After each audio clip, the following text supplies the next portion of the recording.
கிறிஸ்துவுக்குள் அன்பான கர்த்தருடைய பிள்ளைகளே, இன்றைய வேத வசனமும் ஜெபமும் யாத்திராகமம் புத்தகம் 20ஆம் அதிகாரம் 13ஆம் வசனம். கொலை செய்யாதிருப்பாயாக. கட்டளையிலே ஒரு கட்டளையாய் இந்த கட்டளை இருக்கிறது.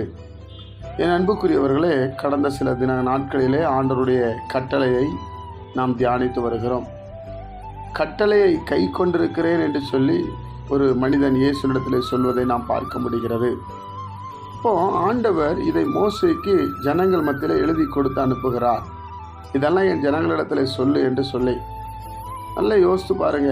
நாம் இன்னைக்கு அநேகர் கொலை செய்யாதிருப்பாயாக என்று சொன்ன பொழுது நம்ம இதெல்லாம் செய்வதில்லை என்று சொல்லி நினைக்கிறோம். அதில் நிச்சயமாக சந்தோஷம்தான்.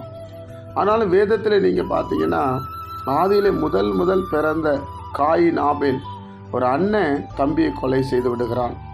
அந்த ரத்தம் தன்னை உண்டாக்கின தேவனிடத்தில் போய் கேட்டு கொண்டிருக்கிறதை நாம் பார்க்க முடிகிறது. இன்றைக்கு பல நேரத்தில் இதை கேட்கிற பிள்ளைகள் ஒருவேளை நாம் கொலை செய்யாதபடி, மற்றவர்களை கொல்லாதபடி இருக்கலாம். ஆனால் நிறைய பேரை வார்த்தையினாலே கொலை செய்கிறோம், வார்த்தையினாலே காயப்படுத்துகிறோம். ஒரு கணவன் மனைவியை வார்த்தையினால் பேசும் பொழுது இந்த மனைவி இதனை கொலை செய்வதற்கு எதுவாகப்படுகிறான். இந்த வார்த்தை கேட்கறதுக்கு நான் செத்துட்டா நல்லா இருக்கும்னு சொல்லுவாங்க. அதுபோல் சில மனைவி தன் கணவனை வார்த்தை கேட்கும் பொழுது கணவர் சொல்லுவாங்க, இதெல்லாம் கேட்கணும்னு எனக்கு ஏன் தான் நான் உயிரோடு வாழுகிறோனோ என்று சொல்லுவார்கள். அப்போ ஆவிக்குரிய விஷயத்தில் இது ஒரு பெரிய கொலையாக இருக்கிறது. கர்த்தருடைய பிள்ளைகள் இதில் இருந்து நாம் வெளியே வர வேண்டும். ஒருவனை கத்தி எடுத்து வெட்டினால்தான் கொலை என்பது மாத்திரமல்ல. அது பழைய ஏற்பாட்டு காலங்களிலே ராஜாக்கள் அதை செய்து வந்தார்கள். புதிய ஏற்பாட்டு காலத்திலே ஆண்டவராக இயேசு கிறிஸ்து வந்த பிற்பாடு இன்னைக்கு நிறைய விதமான வார்த்தையினாலே கொலைகள் இருக்கிறது. இந்த கொலையை நாம் செய்யக்கூடாது. மற்றவர்களை பேசும்போது ரொம்ப கவனமாய் பேச வேண்டும். அவர்களை சொல்லும் பொழுது கவனமாய் சொல்ல வேண்டும். தன் பிள்ளைகளை சொல்லும்போது கவனமாய் சொல்ல வேண்டும். நீ விளங்க மாட்ட, நீ அப்படியாய்வா என்பது கொலைக்கு சமமாயிருக்கிறது.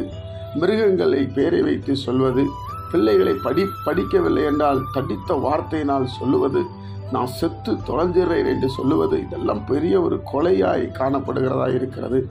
அதனால் தேவனுடைய பிள்ளைகளாகிய நாம ரொம்ப கவனமாக இருந்து உதடின் வாசலை காத்து கொள்ளும் என்று சங்கீதக்காரன் எழுதுகிறார். நம்முடைய உதடில் ரொம்ப வாசலை காத்து கொள்ளணுங்க. ஆண்டவர் எதற்காக அந்த உதடில் சத்தத்தை கொடுத்திருக்கிறார்? ஆண்டவரை உயர்த்தி அவரை மகிமைப்படுத்துவதற்காக, மற்றவங்களை ஆசீர்வதிப்பதற்காகத்தான் நமக்கு நல்ல வாய்ஸையும் நல்ல வாசலிருந்து உதடின் வாசலை கொடுத்திருக்கிறார்.